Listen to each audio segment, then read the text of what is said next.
All right. So we were looking at multi-type lambda calculus in the last lecture, and the last thing we were looking at is this idea of type soundness. The informal definition is well-typed programs do not get stuck, which just says that if you have a term, simply type lambda calculus term that has a type that you can type check, then there is no, it won't get into a state where it doesn't make sense, such as unit applied to unit and then first applied to an abstraction, right? You can only get a first of a pair. So in practice, this translates to well-typed programs do not have runtime errors. Right? And the type soundness theorem says, I've sort of fixed the definition since the last class because it was not correct. So this is the correct definition. The correct definition is if a lambda calculus term, simply type lambda calculus term M has type A, then either M is a value or there exists an M prime such that you can reduce M to an M prime, and M prime also has type the same type, right? So you can recursively apply this, and you can show that if you have a well-typed term, it either evaluates to a value or it is already a value, right? So this is type soundness. So clearly, not all untyped lambda calculus term are well-typed, right? So examples are these, right? If you had an untyped lambda calculus term like this, they are certainly not well-typed in the sense that you cannot give it a sensible type for this one. Yeah, so any term that is stuck is the type, right? But you can also ask the other question, right? The question is, are there terms that are ill-typed according to simply type lambda calculus, but do not get stuck, right? So it turns out that unfortunately, yes, this is true. In particular, if you consider all the terms to be set of all terms that you can write down with untyped lambda calculus, right? Terms that do not get stuck are a subset of this, and well-typed terms according to simply type lambda calculus are actually a subset of terms that do not get stuck. An example, a very useful example of this is the Y combinator. You cannot write a type for this Y combinator because there is a self-application here, right? There is lambda x applied to x. So for the same reason why you cannot write a sensible type for omega combinator or just the function that is a lambda x applied to x, this term you cannot assign a type in simply type lambda calculus. What this means is this is what we were using to write express recursive functions, right? If you recall from the previous lecture, we were using Y combinator to encode the recursion. We were writing functions such as Fibonacci functions, the length of a list, and so on. It turns out that you cannot give a type for this Y combinator in the simply type lambda calculus.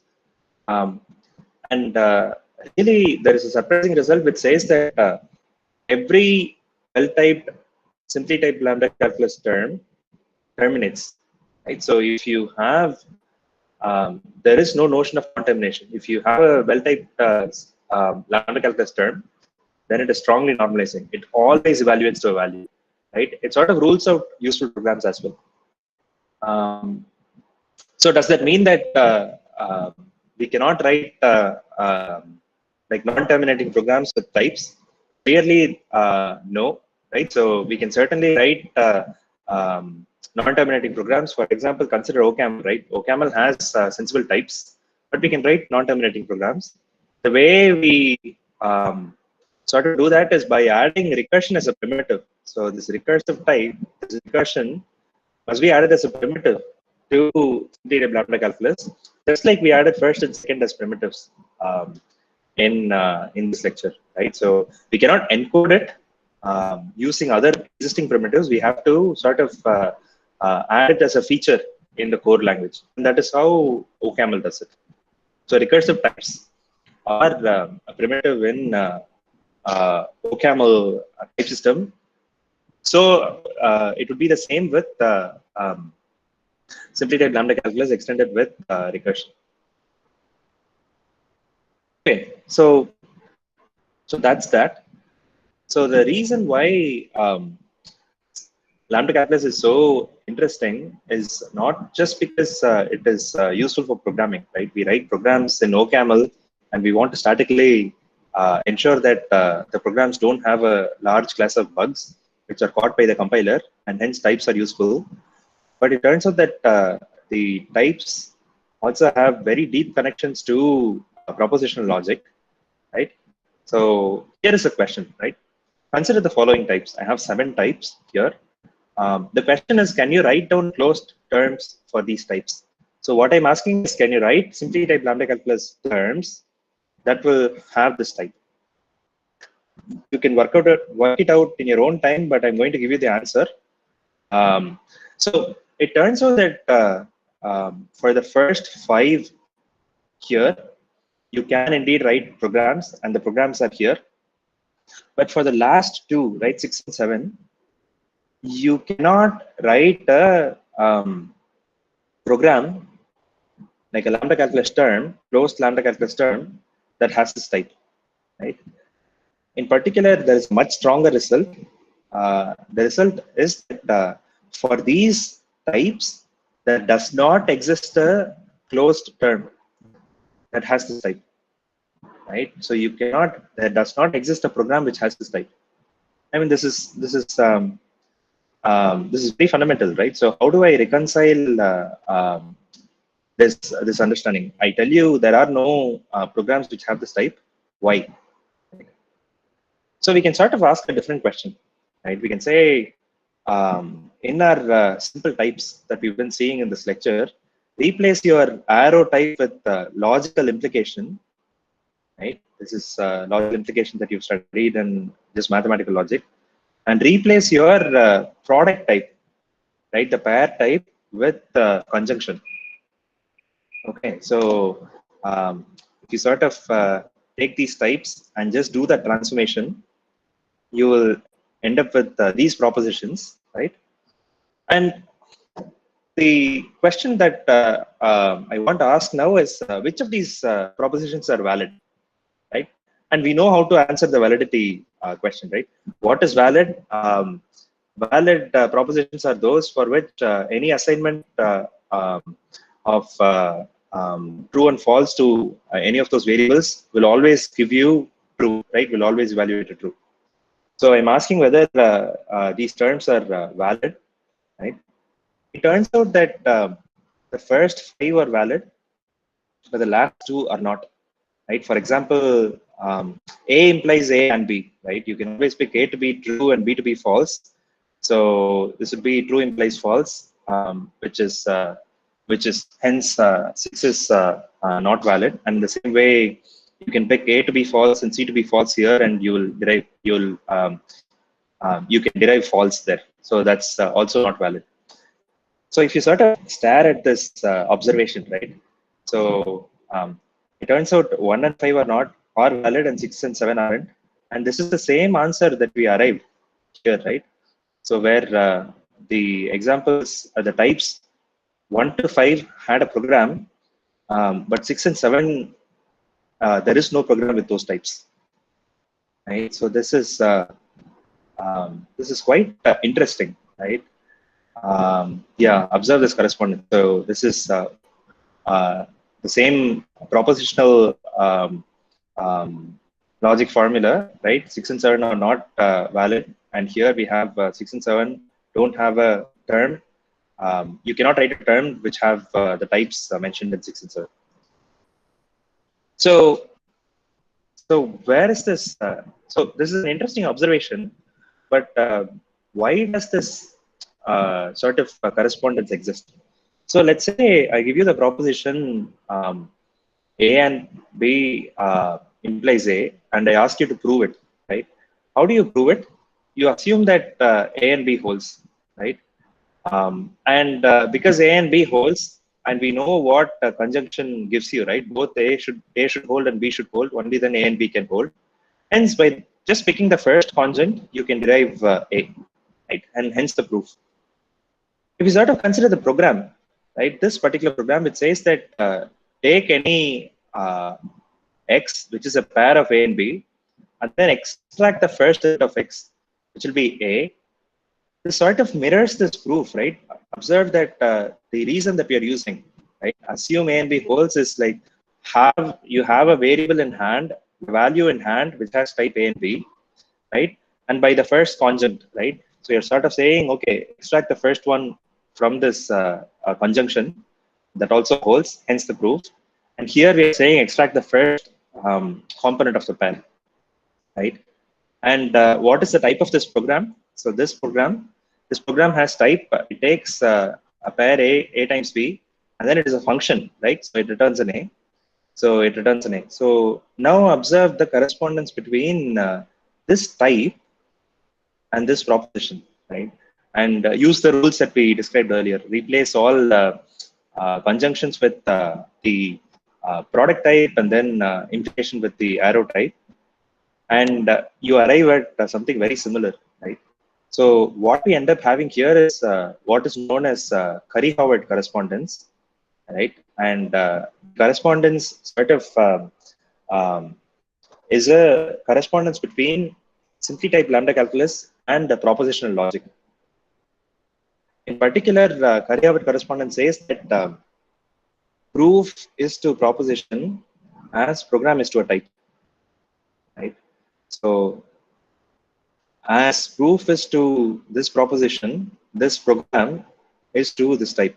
So if I give you a proposition and I ask for a proof, it is the same as I giving you a type and I ask you to write a program that has the type. So, and this is very crucial, right? So this gives you a way of sort of proving certain propositions by just writing down programs, right? Yeah. So and this is known as Curry-Howard correspondence, and the logic that we use here, the proposition logic that we use here, is not classical logic. So I assume that it is very natural to be introduced to classical logic when we talk about proposition logic. In classical logic, we have this law, right, which says that A or negation of A always holds for arbitrary A. This is a valid statement here, right? So this is known as the law of excluded middle. This law holds in classical logic. The thing that we do here is known as constructive logic. So in constructive logic, law of excluded middle does not hold, right? That axiom is not true. The reason is that in order to prove things in constructive logic, you have to construct the proof object, right? What does that mean? Concretely, you can sort of use the Curry-Howard correspondence to understand the statement, right? What do I mean by constructing the proof? In order to prove something in constructive logic, which is like for a given type, give me a program, I have to actually construct a program, right? I can't say, I can't tell you without writing a program that a particular type is valid, right? I cannot use contradiction. I cannot essentially use contradiction to prove something. That's the difference, right? So you sort of have that in the back of your mind. The only thing that you need to remember is that we cannot use law of excluded middle.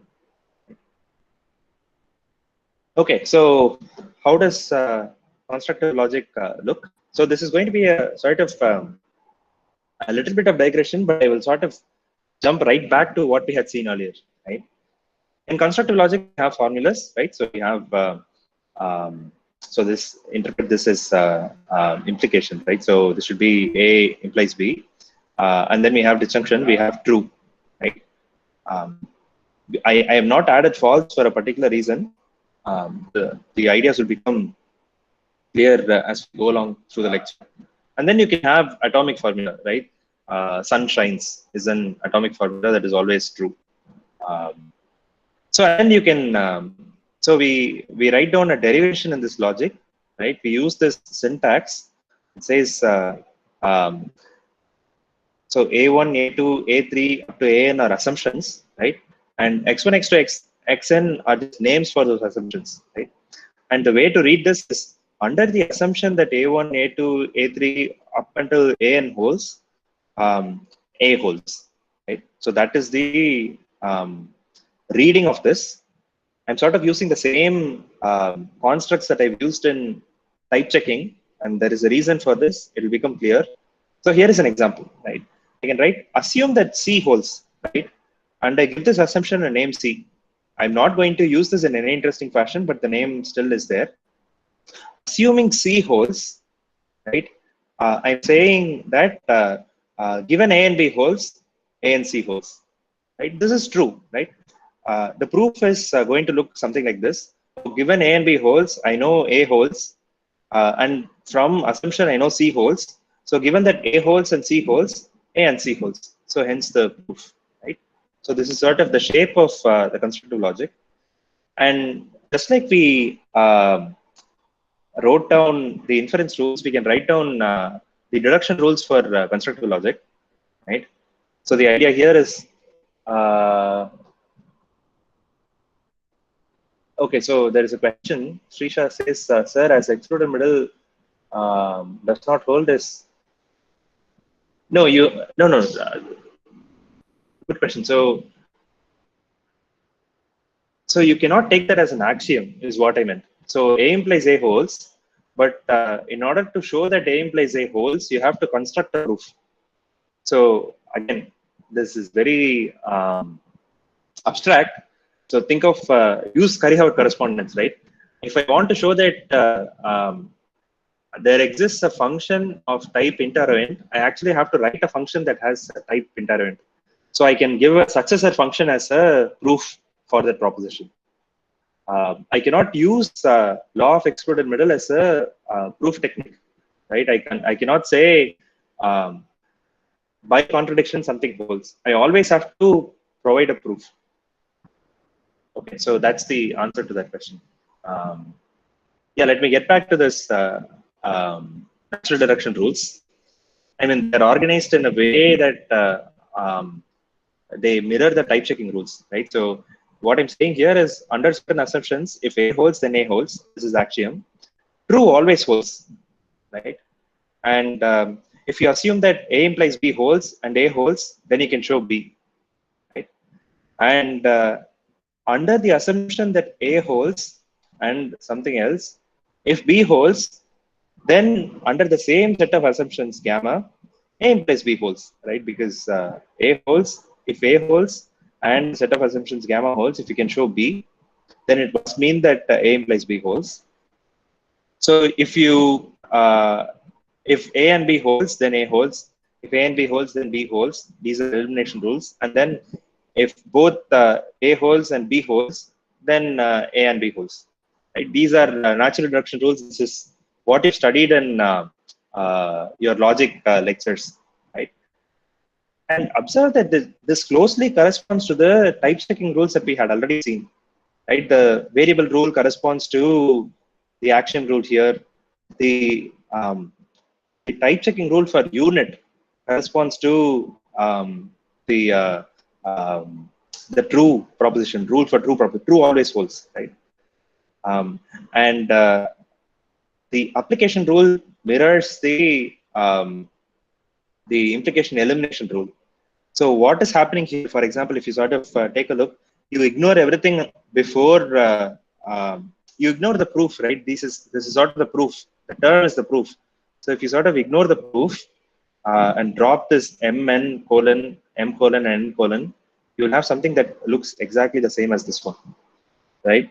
And the rest also hold, right? So so this is really nice. This is sort of fundamental, right? Why is this fundamental?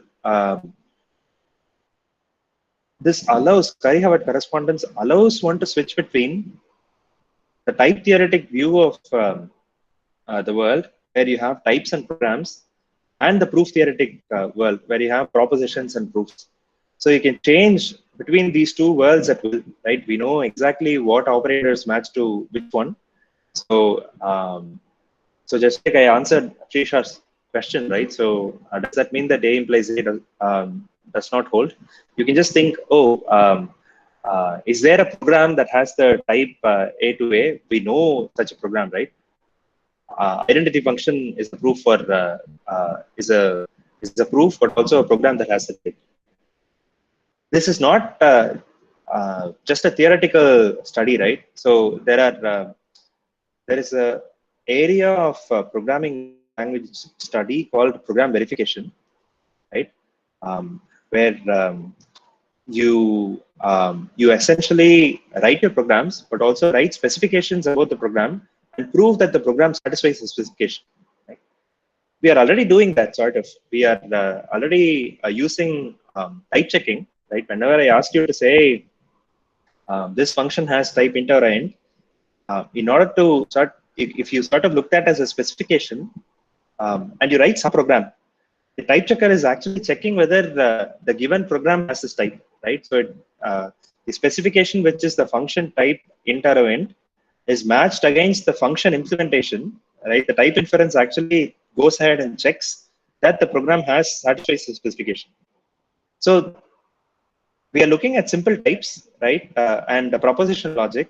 So if you sort of extend this to higher order logics, what you end up with is a very expressive way of programming, but also proving programs.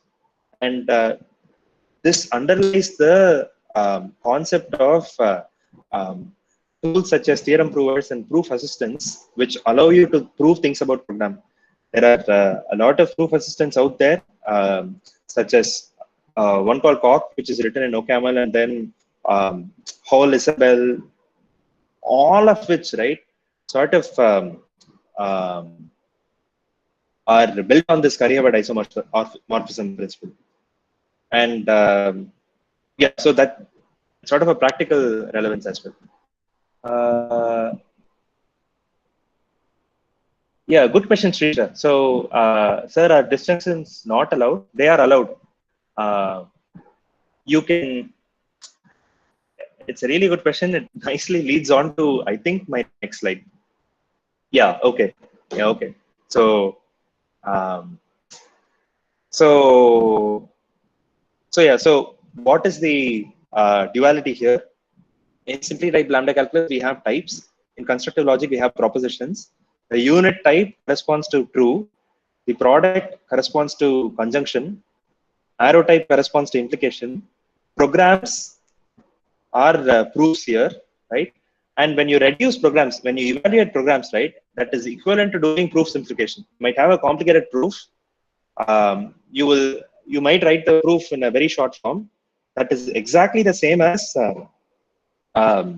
reductions, right? So this is quite cool, right? And to sort of answer Srisha's question, what about disjunction and false value, right? What is the dual? I mean, of course, we know that disjunctions and false are part of propositional logic, right? Constructive logic. But what are their duals in simply type lambda calculus? So first, let's look at disjunction and contradiction.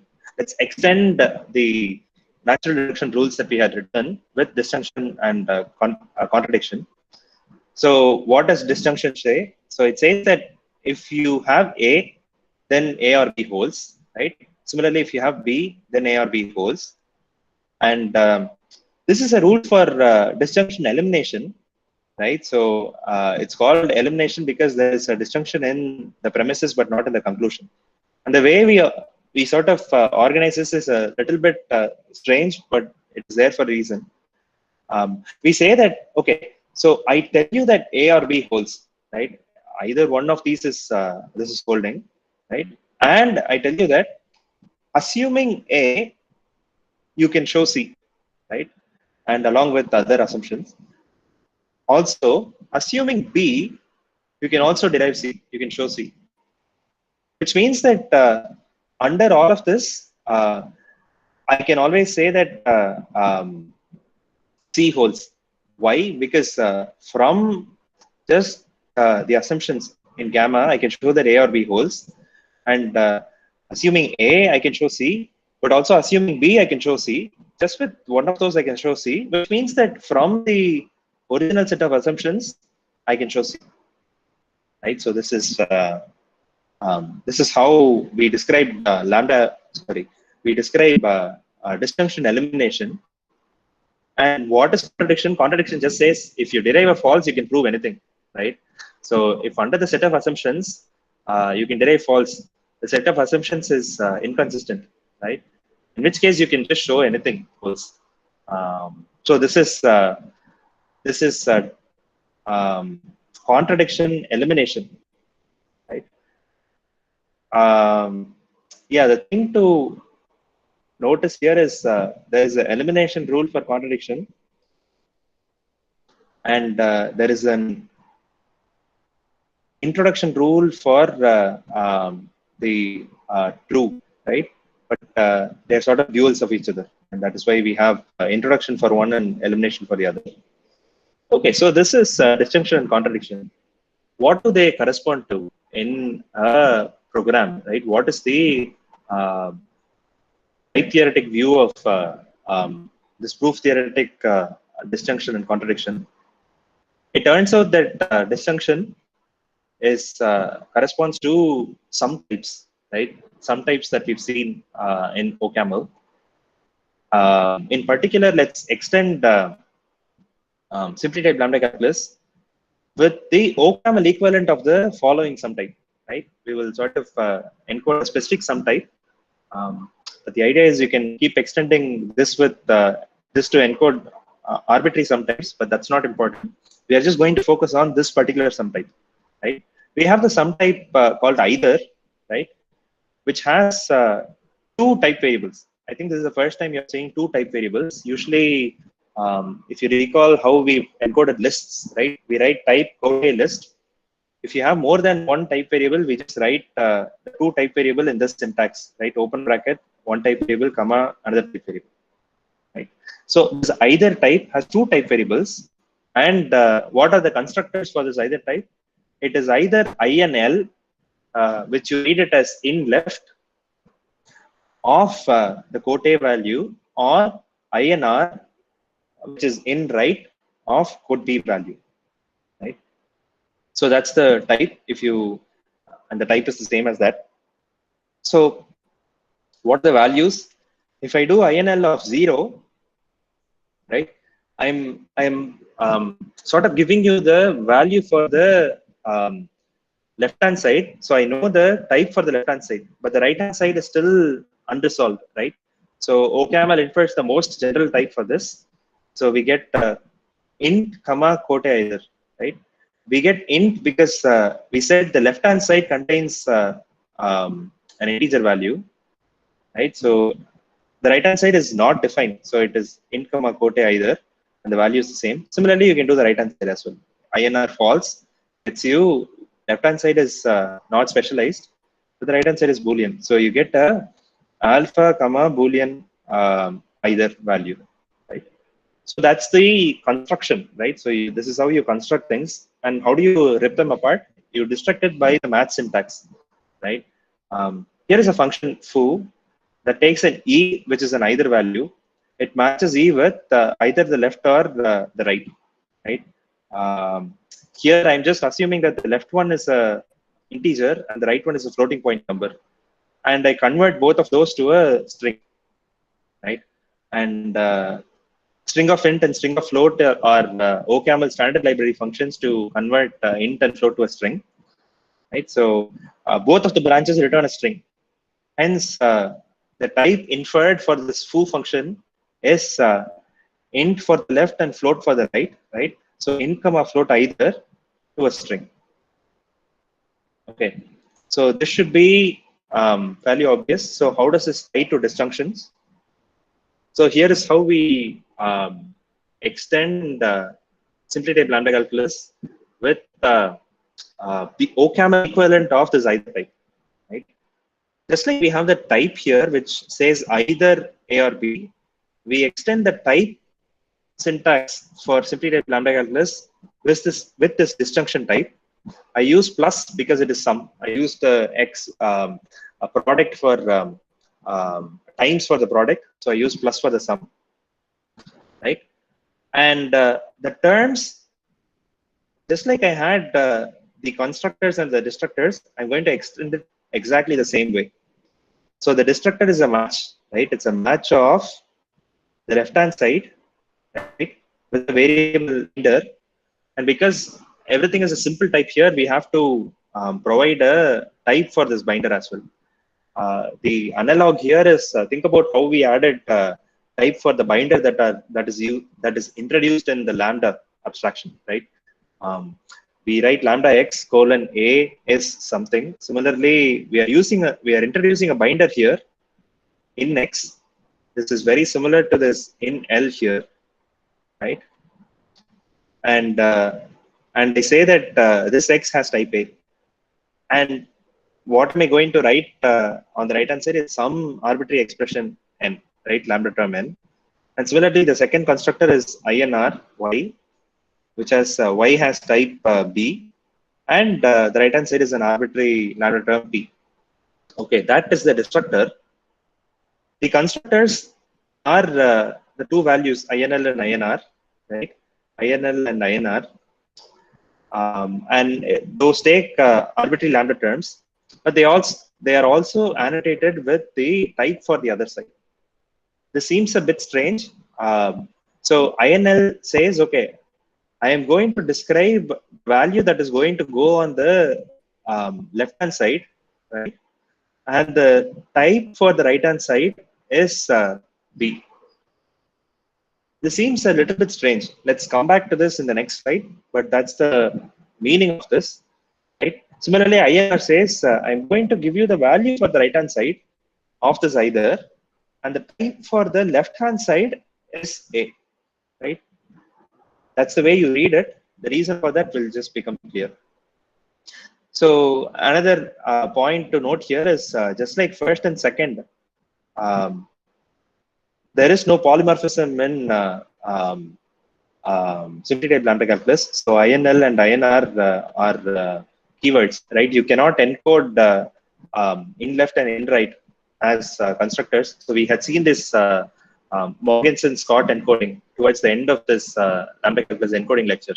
So we can't do that here. We had encoded lists, right? So the question is whether you can encode this either type as using the Morgenson-Scott encoding. You cannot, because we don't have any polymorphism here. So just like INL and INR are keywords, this has to be a keyword. That's just a minor point. So coming to this question of why you need explicit type annotations for INL and INR, right? Observe that the term for INL and INR require explicit types. So if I just give you this term, right? I write down the term INR in right this lambda abstraction, right? Which is an identity function which goes from unit to unit, right? And I give you the type for the left-hand side, which is unit. So the type of this whole thing is the unit type.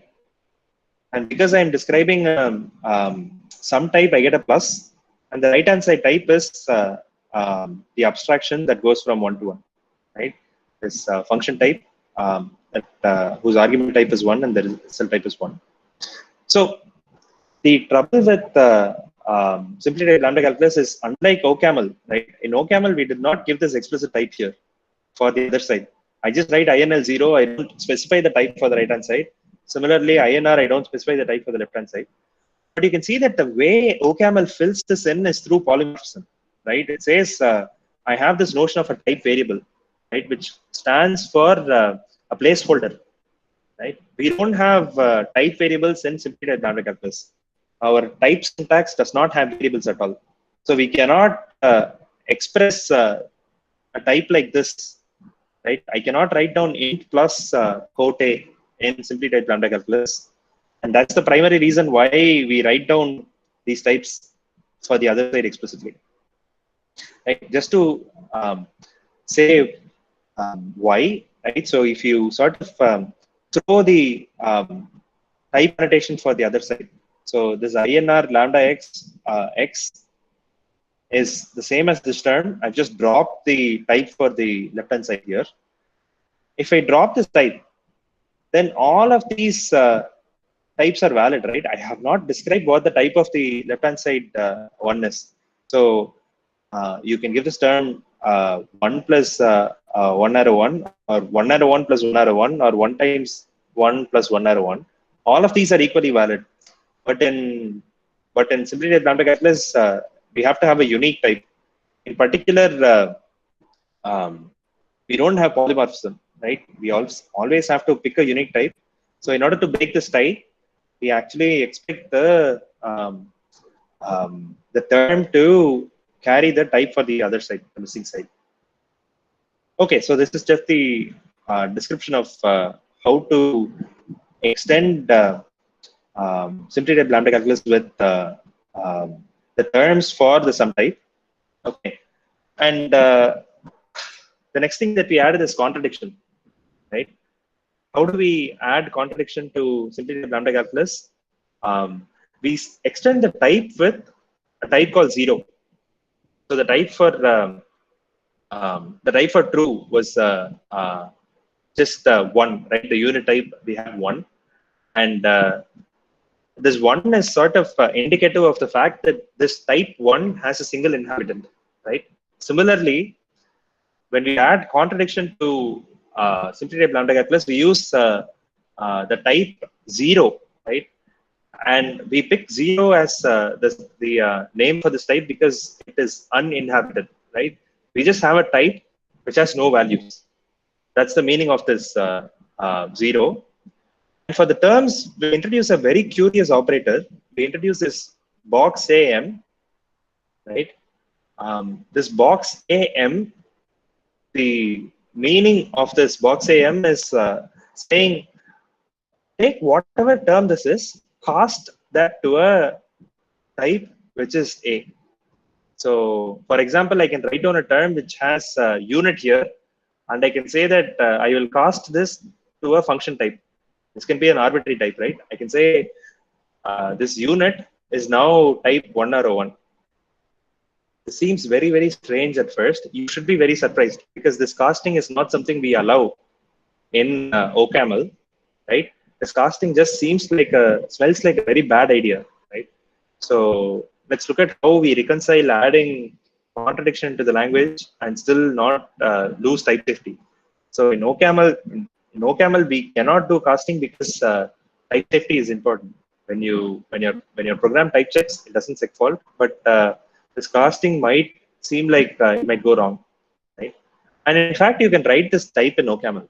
So the way to describe uninhabited type in OCaml is you can just write type 0, and without describing any constructors, you can just write bar, which stands for there are no constructors for this type. And the idea is you cannot have any term that has the type 0. Okay, so that's the idea there. Okay, so far I told you how to add the syntax for the term and the type. So for any terms, we have to have both static and dynamic semantics, and that is where the interesting things happen. So here is the static semantics for sum types and contradiction, right? So how do I read this static semantics? So if I need to show that under gamma, the term in left BM has type A plus B, right? It better be the case that I can show that under gamma, M has type A, right? If M has type A and I'm giving you the explicit annotation for the right-hand side, then it is A plus B. And similarly for the in right, it says that if I need to show that under gamma, in right AM has the type A plus B, then you need to show that under gamma, M has type B, right? We use this for the type checking derivation that we had done earlier in the lecture, right? So you sort of look at a large term and you sort of apply these rules recursively until you can show that a particular term has a particular type. So that is why we are writing this here. And this is introducing pluses, right? Subtypes. And there also has to be an elimination rule. The elimination rule is here. It looks a bit large, but the idea is very simple. Okay, so under gamma, I want to show that this whole term right? This match with syntax, with the body and everything has type C. If I need to show that this whole term, right, this whole term up to here has type C, then I need to show that firstly, because M is part of a between match and off, it better be the case that it is a some type, right? Only that can go within match off. So it better be the case that that is a some type with A plus B, right? And we on the in left, right, we use the variable X for binding here. So when you are evaluating this n term, X is in scope, right? X is a variable that we use. So just to make it more concrete, so when you are running this right-hand side term, the variable that you introduced here, the binder that you introduced, I, is in scope. Right? And because we know that INL, I is going to be an integer, this happens to be an integer here, right? And similarly, INR, F is a float, this happens to be a float here. So we are sort of formalizing the same thing as a rule in this large rule. So what we are saying is assume that X is A, right? Along with gamma, you need to show that this N term has type C, right? And similarly, assume that gamma is there and this Y term has B, and show that P has type C, right? P has type C here. So there are a few important things going on here, right, in this rule. So we first say that M has to be a some type, right, so that we can justify M being within match off. We also require that both N, the right hand side of each of these cases, have the same type, right? N has type C and P has type C, right? This is the same thing as we expect for OCaml, right? When we write pattern matches in OCaml, each of these expressions, right? Each of these expressions will have to evaluate to the same type. It does here, right? We convert both integer and floating point to a string, and that's why this whole expression has type string. And that's the same idea we use here, right? We say that if each of the branches, all of them evaluate to C, right? Both of the branches evaluate to some term which has the type C, then this whole match term also evaluates to C. Okay. So, yeah, so this is, we've been programming with this intuitively, and this is formalizing that particular understanding, right? Finally, the rule for contradiction. The rule for contradiction says that if you want to type this term, right, I'm taking some arbitrary term, I'm typecasting this to A. So this term has type A, right? In order for this to be possible at all, right, in order to say that this term has type A, it must be the case that M has to be of type contradiction, zero type, right? I can only apply this operator on the zero type, so this has to be zero. So observe that this rule that I presented here corresponds exactly to the rules that we saw for natural deduction for disjunction and contradiction, right? This disjunction introduction rule corresponds to some type introduction. This elimination rule corresponds to the one here. And the contradiction rule, right? If you can derive a false, then you can derive arbitrary things. It's the same as if you have a term which has if you have a term which has the zero type, then you can cast that term to an arbitrary type, and that is exactly what we have here, right? So this is sort of again mirroring one to one. Yeah. So as I mentioned before, right? This idea that you can do casting just seems like a terrible idea, right? So does that mean that you can take arbitrary terms, typecast it to some incorrect term, right? I take a 0 and then I typecast it to a function, and then I apply this function to some variable. So what will happen if I am able to do that? This thing will segfault, right? So you will encounter something. You'll encounter a segmentation fault. You will take a 0 and consider that as a function and apply it. So this is bad. Does that mean that the extension that we've had loses type soundness. It turns out it does not, right? And here is an example. So consider this particular terrible looking function, right? What am I doing here?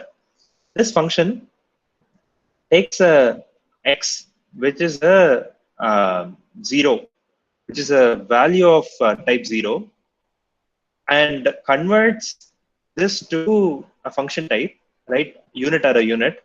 And then I apply this function to a unit value. If I am able to run this function, then things will go wrong, right? I cannot apply 0 to a unit value. So that seems wrong. So what prevents type safety from getting ruined here? The point is, because the type 0 has no inhabitants, you cannot have any term that has this type, right? You cannot call this function. Even though I can write down this function, which has the type 0 to 1, right? It takes a type 0 and then returns 1. I cannot call this function at all, right? Because I need to provide the evidence for 0.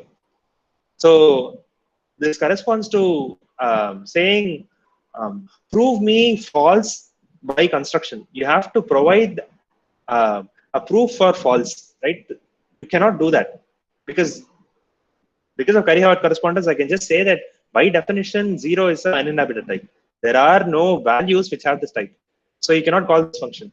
And hence, type soundness is preserved, right? That's the informal proof of how type soundness is preserved here. But the formal proof uses this intuition. So even though we've added this typecasting operator, we retain type soundness because typecasting can only be applied on a term with type 0, and you cannot have a term with type 0, right? You cannot produce a value of this term. So it is never the case that things will go wrong. Okay. Yeah, okay, this is what I mentioned now. So dynamic semantics is really simple, right? So this is what you would expect to happen with the match off, right? Let's say this is a match expression.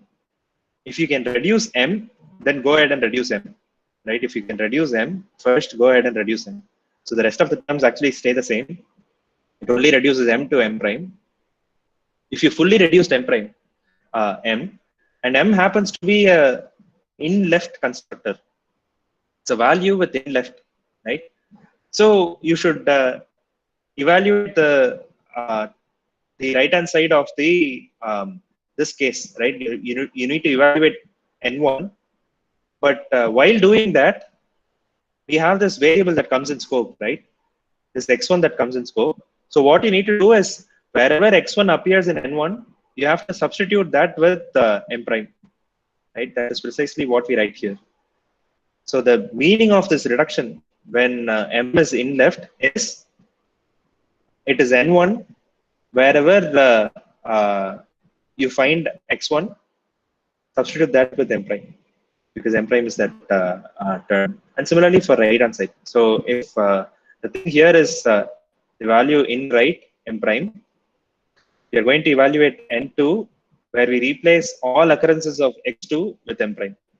So n2 such that m prime for x2. And this is similar to what we intuitively understand. Okay. And last thing that I want to introduce is this idea of type erasure. So we've added all these types, right? So I have a language which has terms, but also types. I've done type checking, right? I've done all of the hard work for type checking. I've also proved that if you have a well-typed term, the well-typed term does not get stuck, which means it will not encounter into a state where you tend to apply, say, 0 to some unit value. This is not something that will happen. We always know that because we have type soundness, we can always keep reducing all the terms all the way down to a value, right?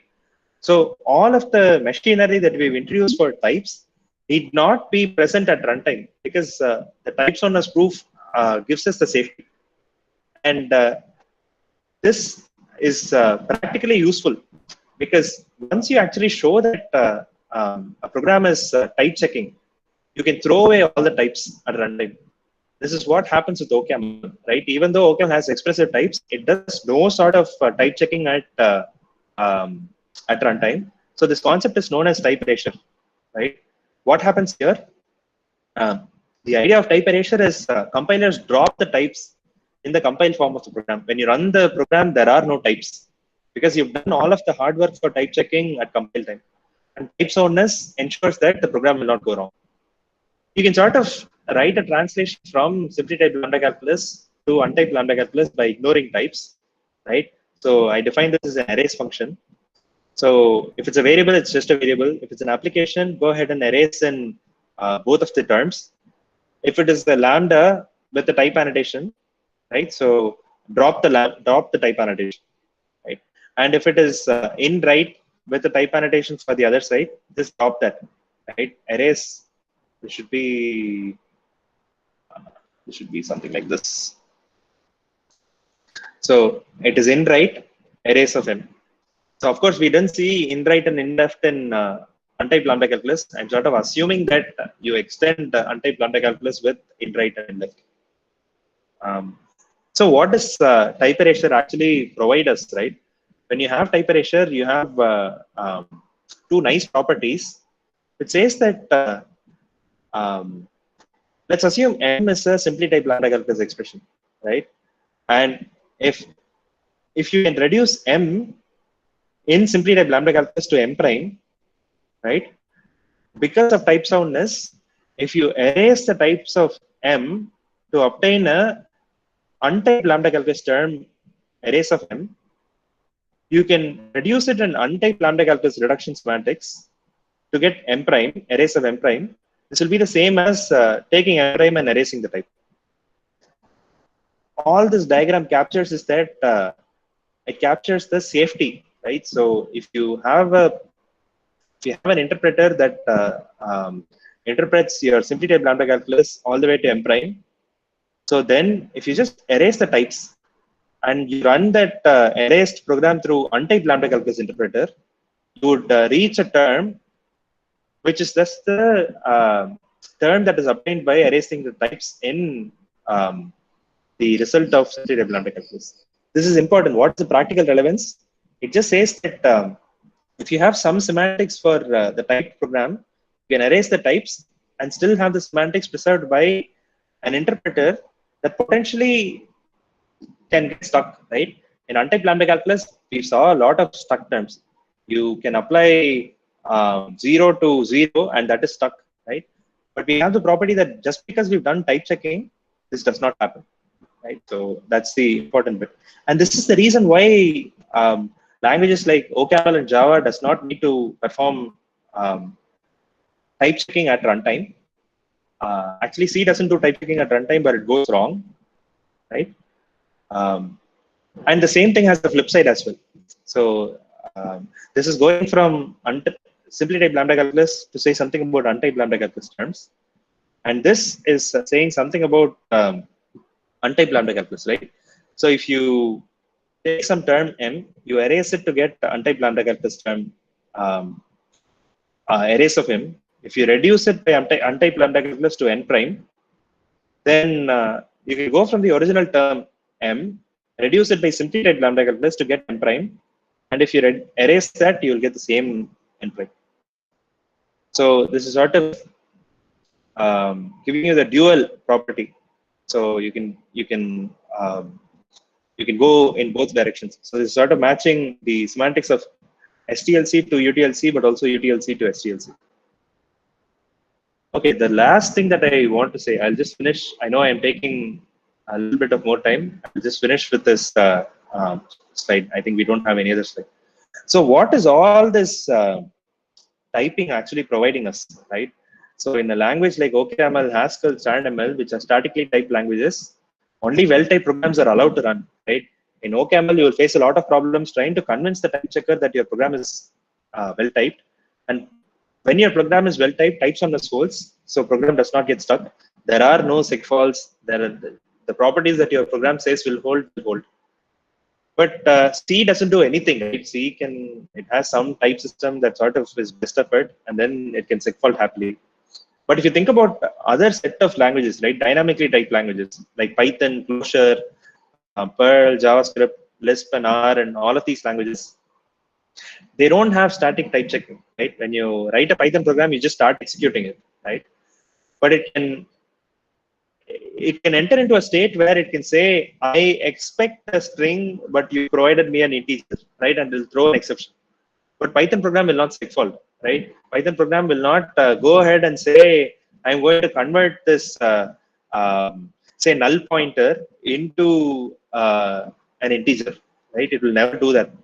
And the way it prevents that from happening is it does dynamic type checking. At runtime, Python and all of these languages actually check, okay, I have something which I'm applying to some other value. Let me check that the left-hand side is actually a function, right? It does these checks all the time at runtime. And that's one of the reasons why dynamically typed languages can be slow. They can also be fast by other reasons, but they check types at runtime, right? There is this split in the world in the languages, right? There are a bunch of languages statically typed. Java is also part of this camp, but Java has some corner cases where it needs to check the type at runtime. But other languages like Java, Script, Python, Clojure, and all of these nice languages, they're all dynamically typed languages. Yeah, for example, you can type this program. What do I do here? I do x equals lambda a plus 10. And if I apply x to hello, right, this is a runtime error. And a similar program in OCaml would have been caught at compile time. Yeah, so types cannot be erased. If you add any type annotations, types cannot be erased. Okay, so that sort of concludes my lecture on types, essentially. I'll stop here. I've already taken a lot of time. If you have any questions, ask me in the next class or ask me on Slack. Thank you very much.